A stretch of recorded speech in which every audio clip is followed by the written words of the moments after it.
Okay, Assalamualaikum and good afternoon, everyone.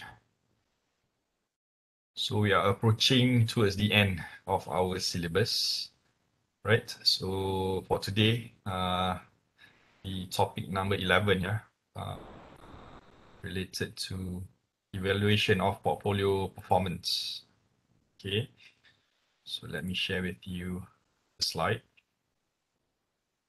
Right, so for today, it will not take a long time, actually. It's very brief. So recall, okay, this is gonna be our final steps in our portfolio management process. Okay, so if you can recall, we have 4 steps in portfolio management process. First step was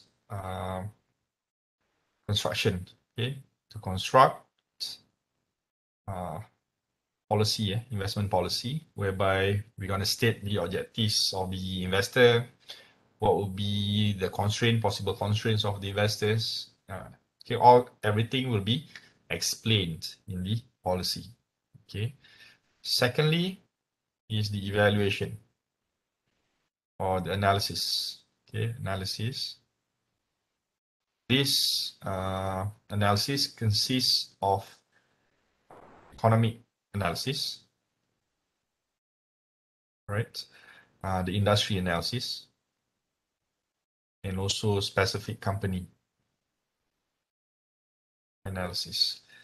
And the whole thing here, again, we discuss not only about the analysis part, also about the theoretical part, which is we have the capital market theory. And on top of that, we also explain the relationship between risk and return. So majority of the topics that we've discussed throughout the semesters belong to this step, okay, analysis sections. Okay, and last week, okay, we've discussed the third step, which is the construction, okay, of the portfolio. Okay, so last week we've discussed 2 methods, which is the Markowitz portfolio optimization and also the simple sharp portfolio optimization. Okay, and both can help us to construct the best portfolio. So therefore, we left with one more step to go, which is the final step for today, which is this part. Okay, evaluation of portfolio's performance.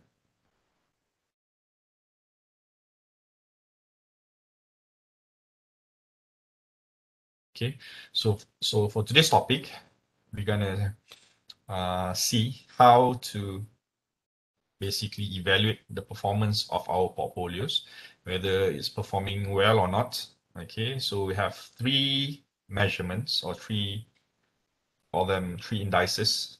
Okay, we have the Sharp index, the Treno index, and also the Jensen index. Okay, so with the 3 variations, okay, very useful to determine whether our portfolio is performing well or not. And if it's not performing well, we can go back to step number 3 and we reconstruct the portfolio, meaning we may need to change our selections, right? And after we reconstruct, obviously we have to reevaluate again. After some period, we're gonna reevaluate the performance again. Okay, and the process will go on and on according to the investment time horizon of the investors. Okay, so the portfolio performance is measured based on 2 things. Number 1 is the ability of the funds to derive above average returns. Okay, and secondly, the performance can be measured using the risk element, whereby the portfolio can be diversified completely.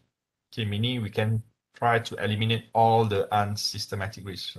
Again, by now, hopefully you understand that we have 2 types of risk. We have the systematic risk and also the unsystematic risk.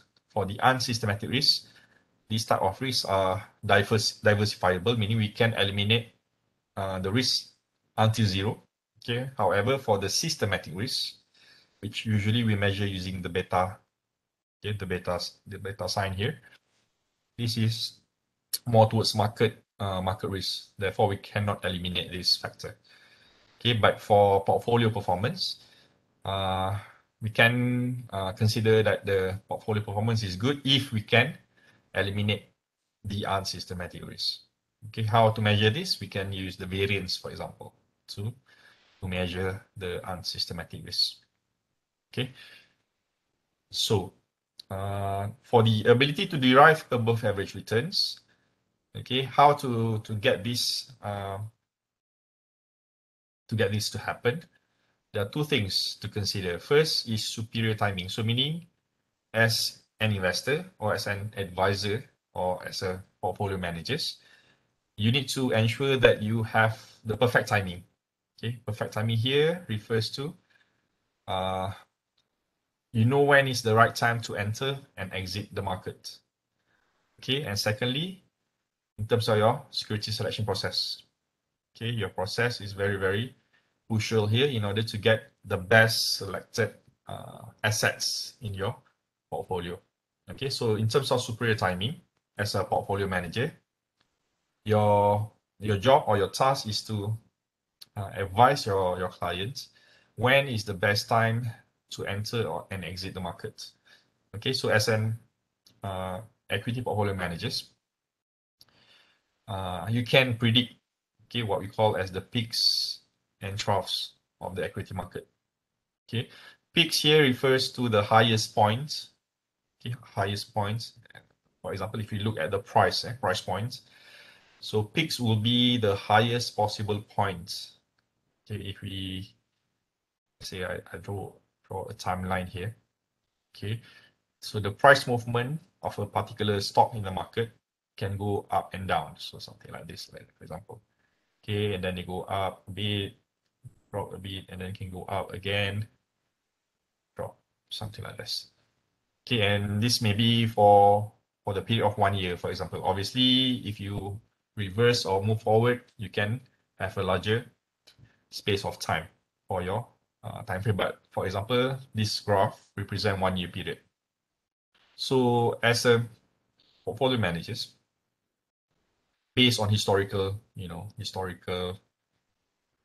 prices that you can get from a lot of portals, for example, to see the pattern of the graphs here, okay, of a particular stock. When we talk about peaks, again, this refers to the highest points of any particular period that you look at. For example, again, based on this graph here, simple graph I drew, the peak would be the ones at the highest point. For example, this part. Okay, and when we said about troughs, it will be the lowest point. For example, at this point. So this one I put a T sign to represent troughs, and this on top here will be the P. Okay, the peak. So when a certain price reach the peak, we know it will decline. Okay, it will decline afterwards. Okay, similarly, if we reach a trough position, this will be the bottom, very bottom, and it will bounce back in the future. So by looking at the longer time period, as a good portfolio managers, they can predict. Okay, they can predict. Okay, predict when will be the trough and the peaks, because along the period of time there will be multiple peaks and troughs. Okay, so when they reach at the highest point here, we know the graphs will decline in the future. Similarly, if it's trough. Okay, so based on this, based on these market trends, we have two different pattern of markets. We have the rising and declining markets. Okay, so in general, when we talk about rising market, this is always associated with the bull market. Okay, the bull market. And as a portfolio managers, usually they will advise you to have a completely diversified portfolio with a high beta stocks. Okay, remember when we talk about high beta, meaning this is it will consist of more high risk stocks in their portfolios. Okay, because the market is going up, So it is a good time for high risk investment to be part of your portfolio because they will generate higher returns. Okay, but during declining markets, this is when we call the bear market. Okay, the bear market. So portfolio managers usually will favor low beta stocks. Okay, meaning low risk types of stocks in the portfolio. Okay, so that the risks can be managed and therefore the total risk can be lower down as well. Okay, so this is where the expertise of the portfolio managers plays a very important role. Okay, first is again based on superior timing, and secondly, as I said, it's about the security selection process. Okay, so portfolio managers will try to consistently select what we call as undervalued stocks, or even bonds lah, or any types of assets, depending on the preference of the customers. Okay, so again, if you remember the concept of undervalued, this is where the intrinsic value, or maybe if we look from market price of the stocks, for example, is less than the intrinsic value. Okay, so this is where the stocks will be considered as undervalued. Okay, but if the market price is above the intrinsic value, this is position of overvalued. Okay, so as a good portfolio managers, as a part of their superior security selection, they will go always on the undervalued stocks as part of their portfolios, right? And that's from returns point of view. Okay, to try to get the highest return as possible. Okay, the above average returns. But at the same time, the second approach will be to minimize the risk. Okay, in this case, to diversify so that they can get almost near to zero systematic risk. Okay, close to zero systematic risk. So this level of diversification can be judged using the correlation between the portfolios. And a completely diversified portfolio is perfectly correlated with a fully diversified benchmark portfolio.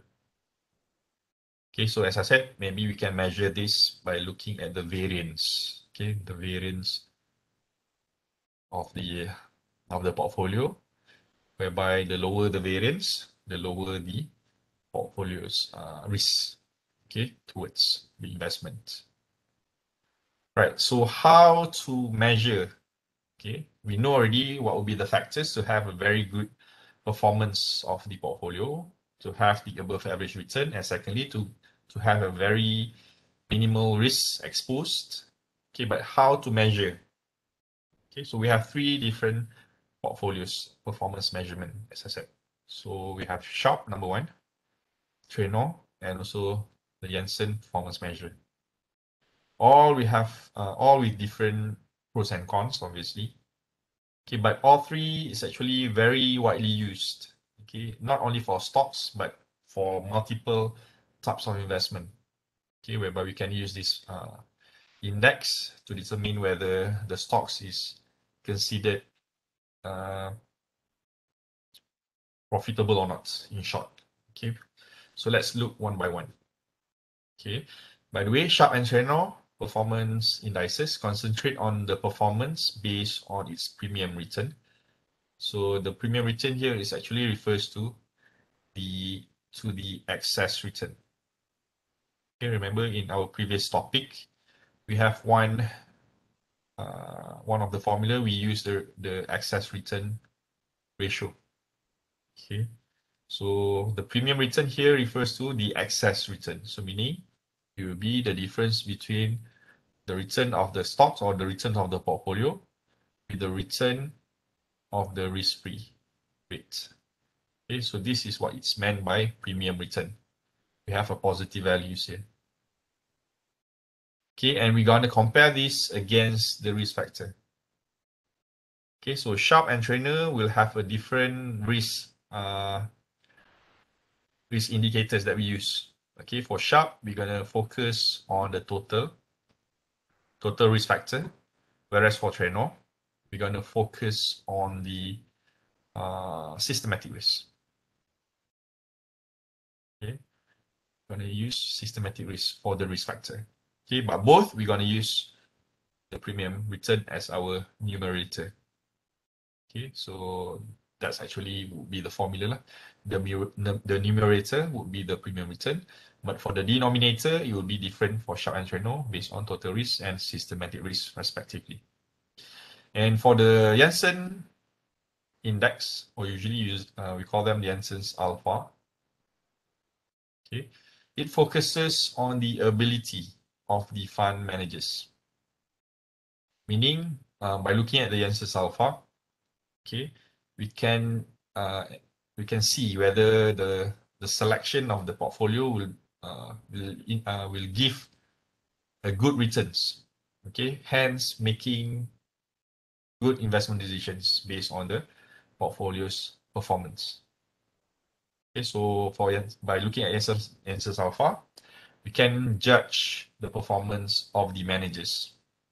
Okay, whether they are making right investment decisions or not. Meaning, because for Jensen later on, you're going to see that the rates or the score would be either positive or negatives.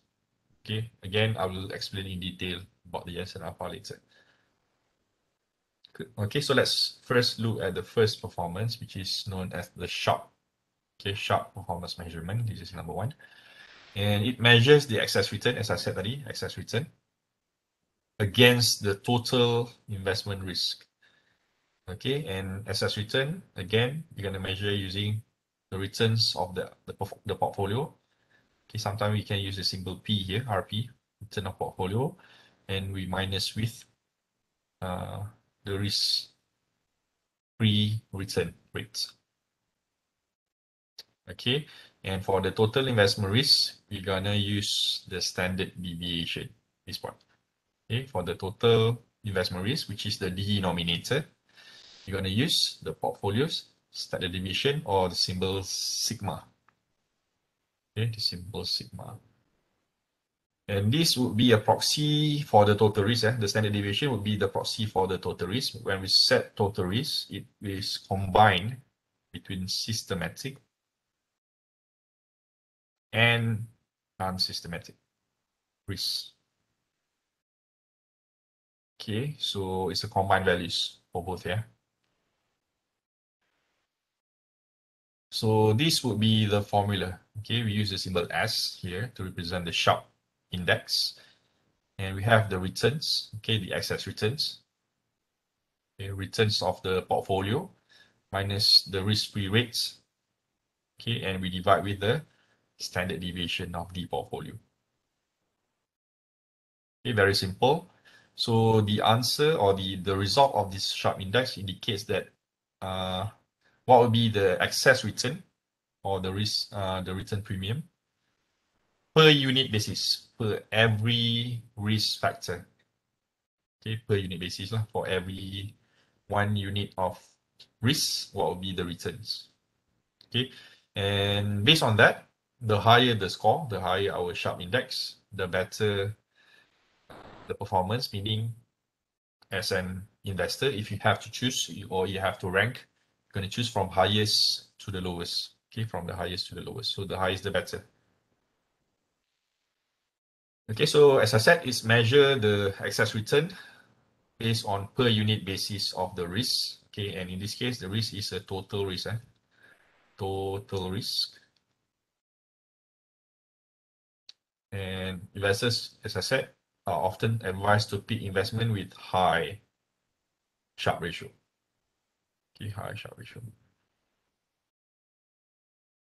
Okay, so if you compare among the portfolios, obviously you want to have the one with the higher returns, the highest Sharpe index.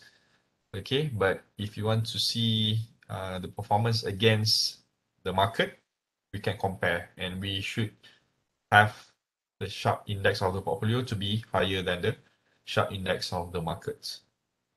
Okay. Anyway, this would be the example that we're going to use for all three index. Okay, for Sharp, for Treno, and also for Jensen, we're going to use the same example. Okay, so we have four funds here, fund A, B, C, and D with different returns. And obviously with the standard deviation, different standard deviations, and here also we have a beta. Okay, but for Sharp index so far, we're not going to use the beta yet. Okay, in fact, based on the formula earlier, it's excess return divided by the standard deviation. So that's the only thing that we need. Okay, the average returns or the returns of the portfolio. And we have here also some information related to the risk-free rate, which is 5%. Okay, we have the market return of 12%. Again, we're not going to use it yet, market returns. And we also have standard deviation of the markets of 50. Right? Okay, so if you want to see the Sharp index, okay, the Sharp index for all four funds, okay, or all four portfolios here. So again, based on the formula, it's excess return. So for fund A, it will be 18 minus 5, okay, return minus the risk-free rate, and we're going to divide with standard deviation. So the standard deviation is 24. So 18 minus 5 divided by 24.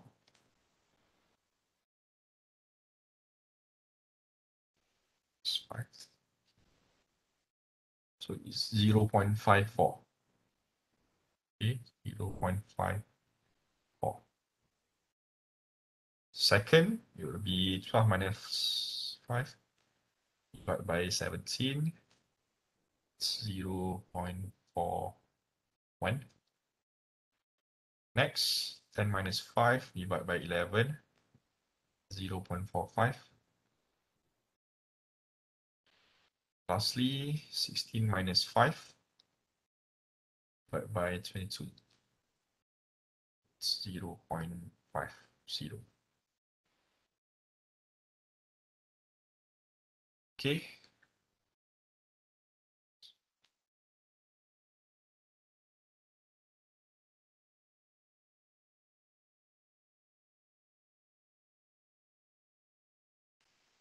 Okay, and on top of that, if you want to measure the Sharp index of the market, we can do that since we have the information here, right? The excess return for the market will be 12 minus 5. Okay, and the standard deviation of the market is 15. So what will be here? 12 minus 5 divided by 15. We have a 0.47. Okay, the Sharp index for the markets is 0.47. So what we can conclude here, obviously first we're going to look based on these four, A, B, C, and D, because besides to measure the performance using the Sharp index, the question also asks us to rank. Okay, rank according to the performance. Okay, so if we want to rank them, obviously we're going to start from the highest to the lowest. So the highest would be Fund A at 0.54. Second, Fund D. Then Fund C, number 3. And lastly, Fund B, number 4. So what does it mean here? For every 1% of the standard deviation, meaning for every 1% risk, okay, so the return will be around 0.54 for Fund A. Okay, and if you compare against the market, obviously the first three funds, oh no, sorry, not the first three, just for the first two funds, top two funds.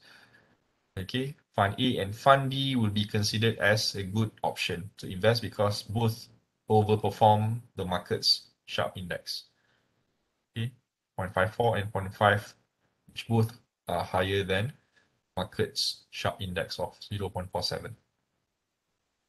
Okay, so this is just some added information that we can gauge from this exercise, right? So obviously, if in terms of ranking, it's for Fund A and then Fund D, C and B.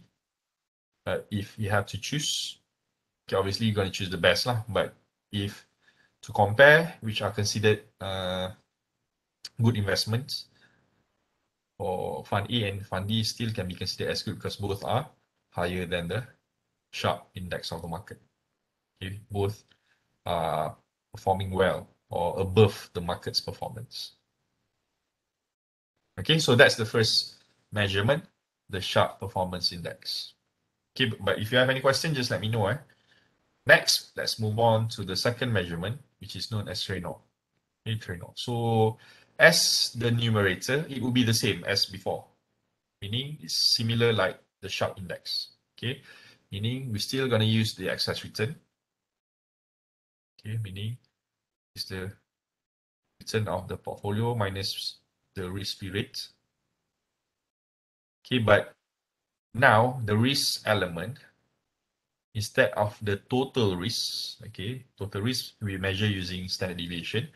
But for this Traynor performance measurement, instead of standard deviation, we're going to look at the portfolio's beta.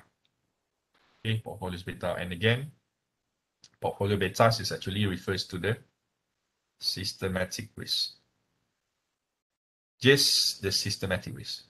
Okay, so instead of total, Traynor just look at the systematic risk. So here they're going to assume that the unsystematic risk, which is diversifiable, will be at zero.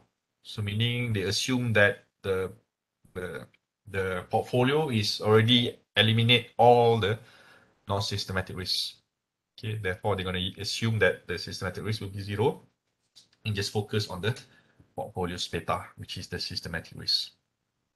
Okay, so the formula is more or less the same for the numerator. Okay, but for the denominator now we use the beta. Okay, the beta of the portfolio, which is, as I said, the proxy of the systematic risk. Right, so the process will be the same. Right, as I said, Traynor measurement assume completely, they will assume that it is a completely diversified portfolio, meaning the non-systematic risk, okay, the non-systematic ataupun the unsystematic risk will be zero. Okay, so in a list of ranked portfolios with poor diversification, portfolio that rank higher under Traynor have more portion of systematic risk.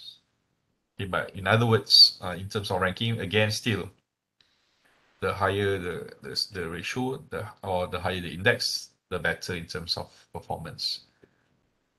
Okay, so using the same information as in example 1, question asks us to measure the performance and rank according to the Traynor performance index. Okay, so I'm going to write here Traynor for Fund A, Fund B, Fund C, and Fund D. Okay, so bear with me. I'm going to go back and forth for the question. It's 18, 12, 10, and 16. 18, 12, 10, and 16. So this is the return, respectively. And we're going to minus with the risk-free return, which is 5%. And we're going to divide each of them with their respective beta. Okay, and the beta here is 1.1, 1.4, 0.8, and 1.6.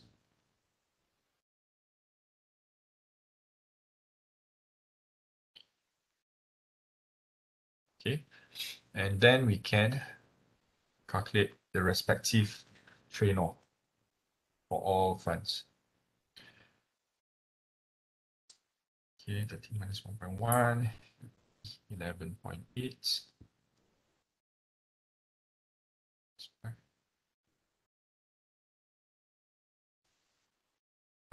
0 here. 5 divided by 0.8. 6.3. C. 6. 6.9. 6.9.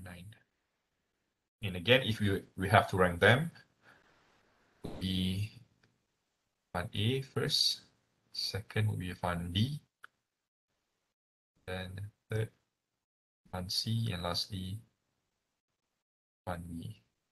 Those points. Okay, so this is the measurement of Treno. Okay, whereby we're gonna look from the beta's point of view. We just consider the systematic risk elements. So for every 1 unit of systematic risk, they have this much returns, possible returns, or the excess returns. Okay, and remember when we talk about the market, okay, when we talk about the market, the beta usually will be exactly at 1. Exactly at 1. So meaning for the highest beta here is for fund D with 1.6, meaning this fund have 60% higher risk, okay, systematic risk as compared to the market risk. Okay, see here.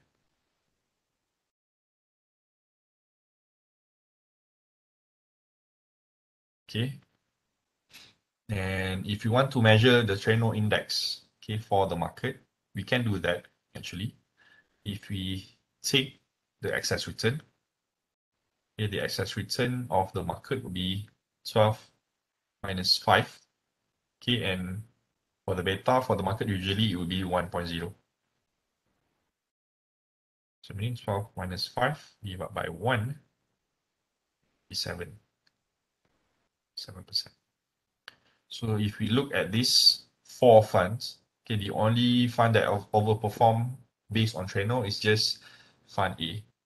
Okay, the other 3 is underperform as compared to the index of Treno of the markets.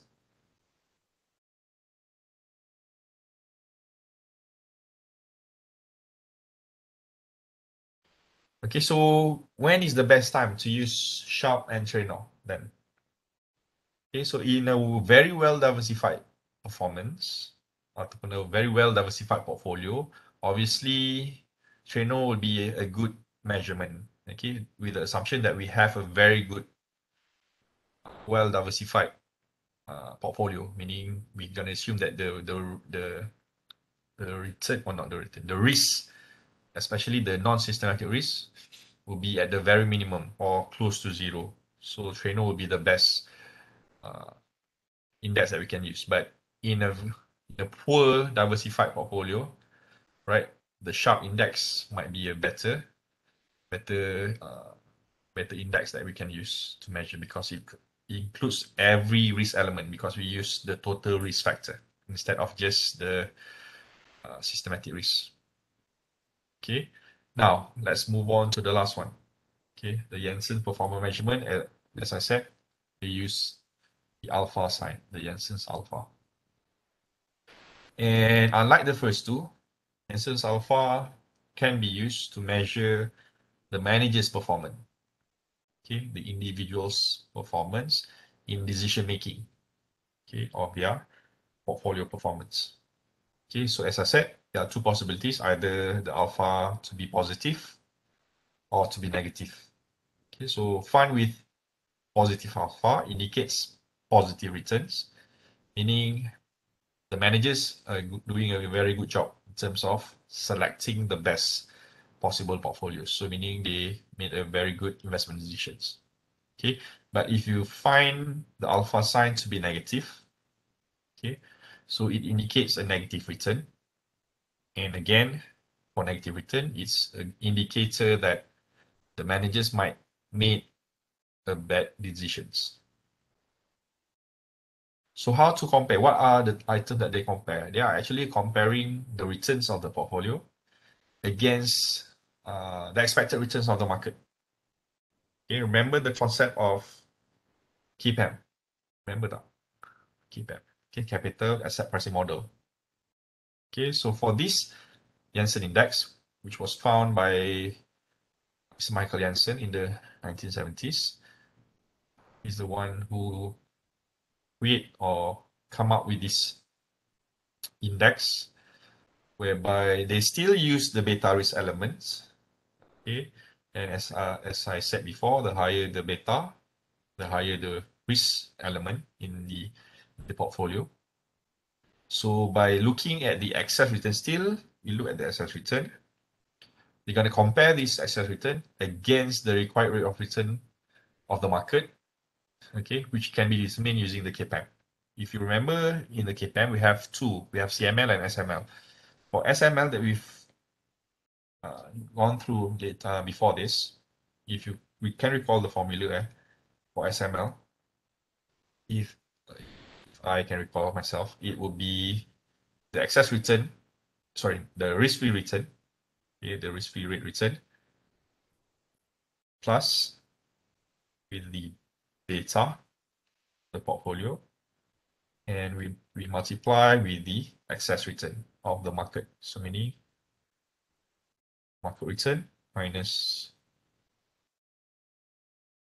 the risk-free return. Okay, this is the SML. Okay, so we want to compare the returns of the portfolio against this KPM, okay, character acceleration model, specifically the SML. So if the excess return is above this, okay, it is considered a good return, positive values. But if your return is lower than this, it will give you a negative values. Okay, negative values means it's not a good decision. So the alpha, can use the symbol alpha for those who can write Greek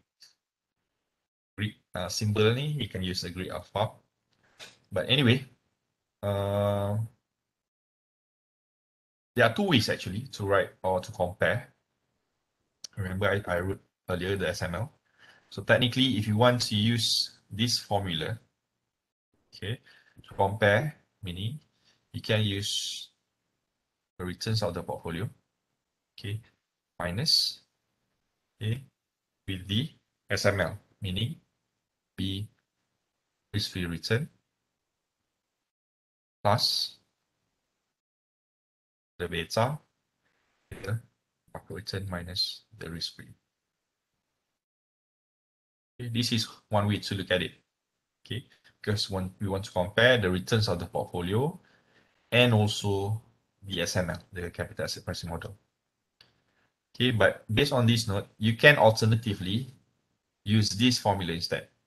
Okay, this formula, whereby we make it consistent in terms of the excess return. Still, we have the excess return, just like what we have in the Sharp and also in the Treno index. Okay, but we minus the difference with the portion of the beta multiplied with the market return minus the risk-free. So you can use either one. It will give you the same answer. Okay, but if you're gonna use this concept to determine the excess return versus the KPM, you can use the second formula here, the second option, or else we can stick with the one in the notes. Okay, either one will give you the same answer, as I said. Okay, so again, I recap. RI is the returns of the portfolio. This is risk-free rates. We have the beta. Okay, the beta of the portfolio, and the difference, okay, between market returns and also the risk-free returns. Again, for the example number 3, they're going to use the same information as in example number 1. And again, the question asks us to rank according to the Jensen Performance Index. Okay, bear with me. I'm supposed to copy, but instead of I copy, I just drag the information so that it will be nearer, or else I'm going to go back and forth. Okay, so I just put side by side the question, this information, with the one here. Okay, so the Jensen alpha, we have for A, B, C, and also D. Okay, and I'm going to write based on the formula. Sorry, I'm gonna use the actual on the one in the notes. Okay, for reference. So it will be 18, 12, 10, and 16. 18, 10, and 16. I'm gonna minus with the pre-written. Okay, and we're gonna minus everything by the beta. Beta is 1.1, 0.4, 0.8, and 1.6. And we're gonna multiply respectively with the difference of return of the market. Return of the market was 12, 12 minus 5. So the 12 minus 5 will be consistent for all funds. 12 minus 5 will be, 12 minus 5 will be consistent for all because this is the market returns and this is the risk-free returns. Okay, based on this, 18 minus 5 minus 1 times 7 will be 5.3. This is positive, by the way, 5.3. For Jensen Index Fund B, it will be 7 minus 1.4 times 7. I have a negative here, negative 2.8 for Fund B. For Fund C, 5 8 times 7. Again, we have a negative 0.6. And for Fund D, 11 minus 0.6 times 7. Again, I have a negative also.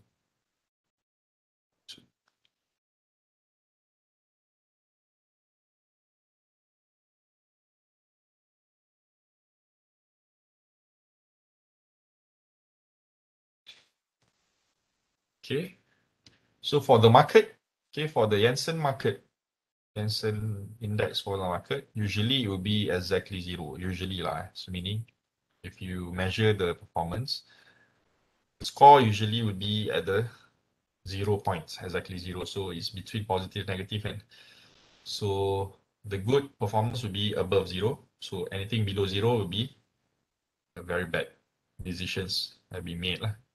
Okay, so of all four, again, if you compare, the best still Fund A with a positive sign, 5.3. And next will be Fund D, then Fund C, and lastly, Fund D. Okay, so to summarize all the results, as you can see here, okay, all four, all three indicates that Fund A is considered the best option for all, followed by Fund D, C, and B respectively. Okay, from number 1 until number 4. And again, if you recall, especially based on Treno,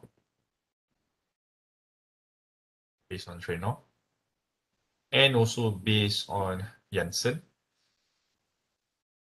Okay, if you have to choose only one, obviously only Fund A will be selected. Okay, will be considered good because from Treno index, this is the only index that overperform the markets. Even though based on Sharp, it will be A and D, but based on Treno, it's A and A only. And based on Jensen, obviously just Fund A because only Fund A with positive Jensen's alpha. Okay, so that's how we measure the performance of our portfolio based on three different indices. Okay, the Sharp index, the Treno, and also the Jensen's alpha. Right. So as a recap, between the three, okay, the Sharp index use the standard deviation as the denominator, right? And the numerator will be the excess return, whereas for Treno, they use beta, okay, which indicates to the market's proxy, market's risk, okay, proxy. And for Jensen, they still use beta as part of the KPM. Part of the KPM, we need to use the beta. And, and here the Jensen actually can measure the performance of the portfolio managers, right? So the pros and cons for all three, okay, for Sharp and Cherno, they have similar advantages and disadvantages. Okay, in terms of simplicity, obviously Sharp, okay, and Cherno, both are considered simple to use, simple to calculate. But the difference for Sharp, they use the CML approach, whereas for Cherno, they focus on the SML because they use the beta elements. Okay, both are quite simple to calculate and widely used. Okay, both are widely used in the investment world. So if you look at any performance of the funds, usually they will include the Sharp and Cherno index. Okay, but both are quite relative, okay, in terms of performance. Meaning, if you want to compare, you cannot compare two different markets' performance. So you need to compare between peers. Okay, you need to compare the performance between peers. Peers meaning the ones in the similar market, for example, or similar context. Okay, and for Sharp, they ignore the diversification because they include the total risk. Yeah, so therefore they ignore the diversification process. Okay, but for Cherno, they ignore the unsystematic risk because they're gonna assume that the unsystematic risk will be at zero, meaning it will be totally diversified. Therefore, it will left with the systematic risk only. Hence the beta. And they just use the beta elements. And for Jensen, this is most rigorous approach. Okay. Again, they're going to use the SML because they use the beta elements. Okay. It's not that difficult to calculate actually, but yeah, it's more complex as compared to the first two. Okay. Yeah, that's about it with regards to the three types of indices, the Sharp, the Cherno, and also the Jensen index.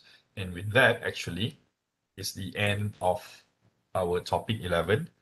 And on top of that, it's actually the end of our syllabus as well for the portfolio management or the investment portfolio course.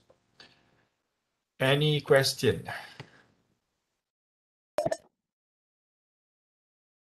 Right. So based on last week, when I checked the My Guru for our quizzes, I just realized that we just had 3 quizzes so far. Okay, it's not enough actually, 3.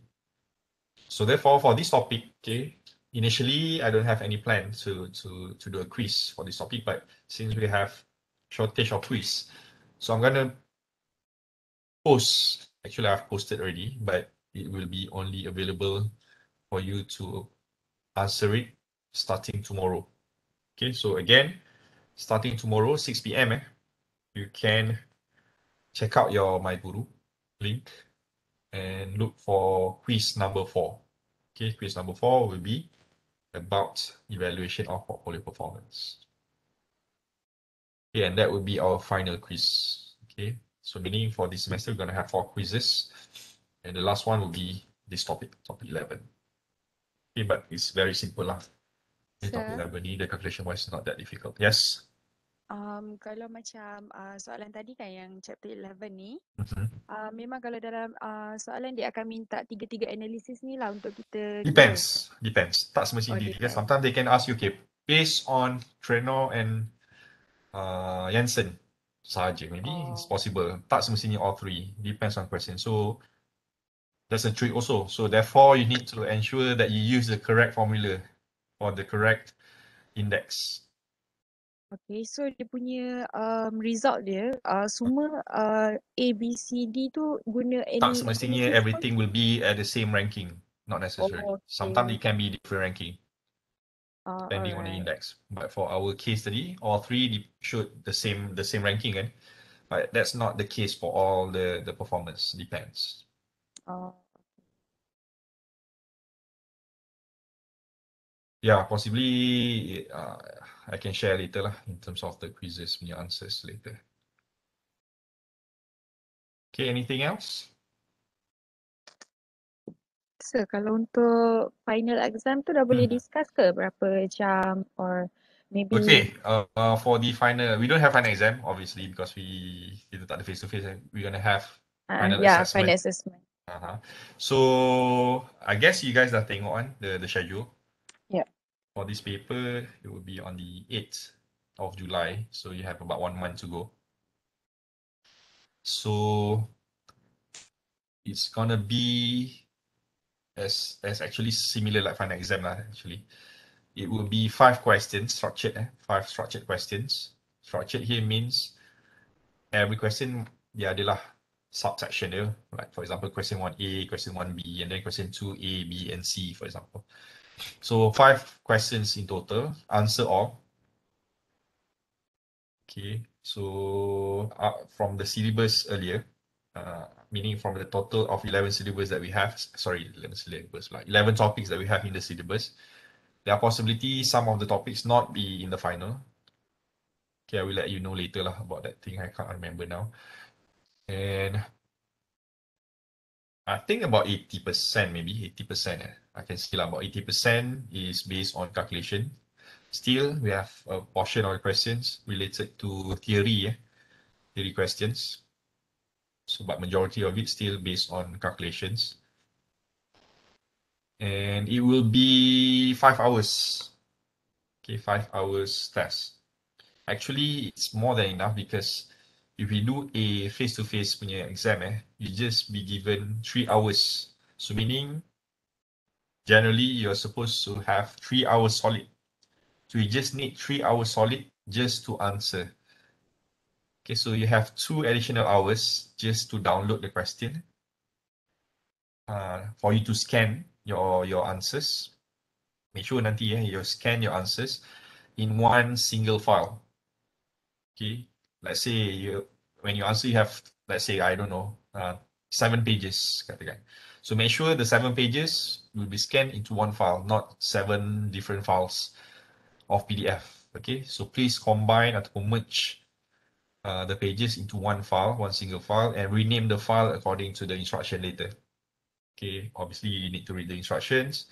Make sure the name of the files according to the format, your name, the final assessment, the code of the course and whatnot lah. So the instruction will be given together with the question.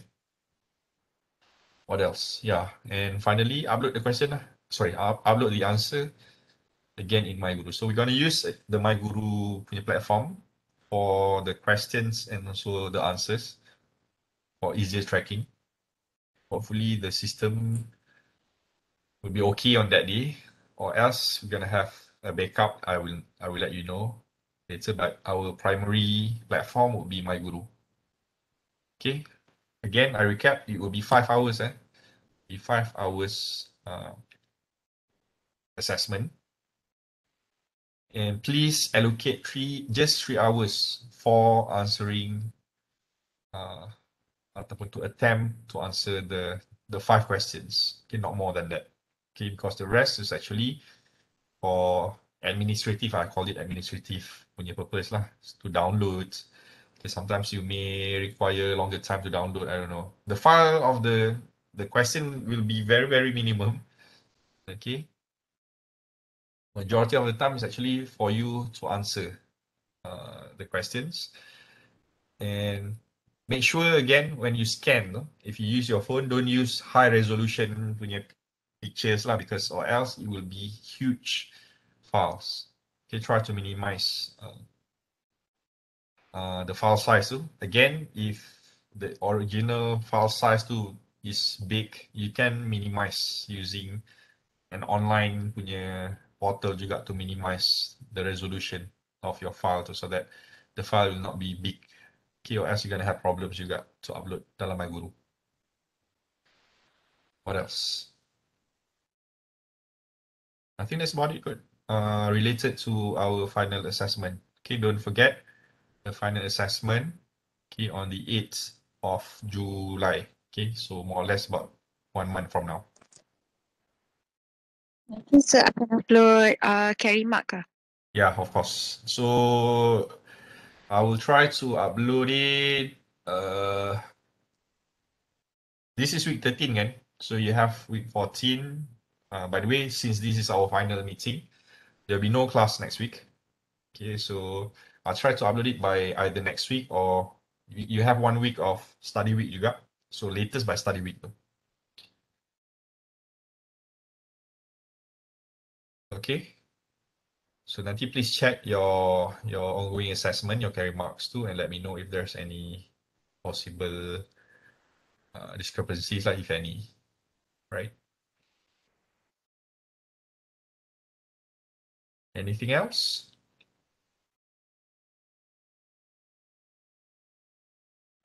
No sir. All right. So if there's nothing else, thank you very much. And I would like to take this opportunity to apologize juga for throughout the semester if there's any shortcomings from my side. So hopefully you learn something throughout the semester. Usually, for the EE14 student, supposedly I will teach you guys again at least for one more time, which is for advanced. But next semester I'm not teaching advanced FM, advanced financial management. I can't remember who will teach you. So I think this will be our final meeting. But if you have any issues, because I'm the coordinator for EE14, just let me know with regards to the, your modules, with regards of your internship. Later, you can just text me to ask anything related to your program. Okay, so thank you very much again. And inshallah, I'll see you guys later lah. Thank you. Thank you so much sir. Thank you, sir. Right. Thank you doctor. Okay, doctor. Thank you for your sharing knowledge. Thank you so much. Okay, thanks.